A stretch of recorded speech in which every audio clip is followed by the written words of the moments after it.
तेते पांव पसारिए जाते लांबी सौर। मतलब पैर उतना ही पसारिए जितनी लंबी चादर हो। बड़े बुजुर्गों ने यह कहावत बड़ी सटीक तरीके से कही है। कहने का तात्पर्य है कि हमें अपने खर्च उतने ही बढ़ाने चाहिए जितनी आमदनी है। आय से अधिक खर्च नहीं बनाना चाहिए और कार्य योजना भी नहीं बनानी चाहिए। यह बात सामने तब आई जब शीतकालीन सत्र में मौजूदा बिहार सरकार ने सप्लीमेंट्री बजट बना दिया।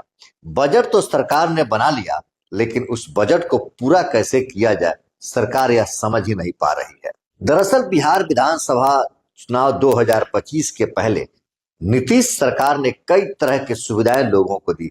जैसे 125 यूनिट बिजली फ्री किया गया, बुजुर्गों को पेंशन की राशि बढ़ा दी गई और चुनाव से ठीक पहले महिलाओं के खाते में 10-10 हजार रुपये दिए गए और उनको 2 लाख तक रुपये देने की बात कही गई। स्वरोजगार के लिए, व्यवसाय के लिए, महिलाओं को सबल बनाने के लिए सरकार ने वादा तो कर दिया, सुविधाएं तो दे दी, लेकिन अब जब सप्लीमेंट्री बजट बना है तो सरकार समझ ही नहीं पा रही है कि क्या करे और कैसे करे।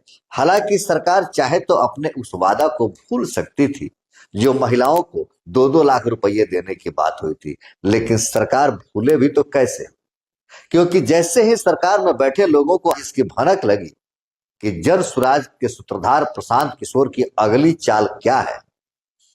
प्रशांत किशोर ने स्पष्ट कह दिया है कि 15 जनवरी के बाद से जन स्वराज का दूसरा अभियान शुरू होगा और हम उन तमाम महिलाओं के घर जाएंगे, उन तमाम महिलाओं से आवेदन भरवाएंगे और सरकार से 2-2 लाख रुपये देने के लिए कहेंगे। इसके लिए हम आंदोलन करेंगे, जो जो शर्तें हैं उन शर्तों को पूरा कराएंगे और हम सरकार पर दबाव बनाएंगे कि जिस तरह से वोट के पहले, चुनाव के पहले महिलाओं के खाते में 10-10 हजार रुपये गए हैं, तो बाकी के जो 1,90,000 रुपये हो रहे हैं वो भी सरकार उनके खाते में दे। तभी से सरकार के होश उड़े हुए हैं। सरकार अब अपनी वादा को भूल भी नहीं सकती है, लेकिन सरकार कैसे पूरा करे इसको समझ भी नहीं पा रही है।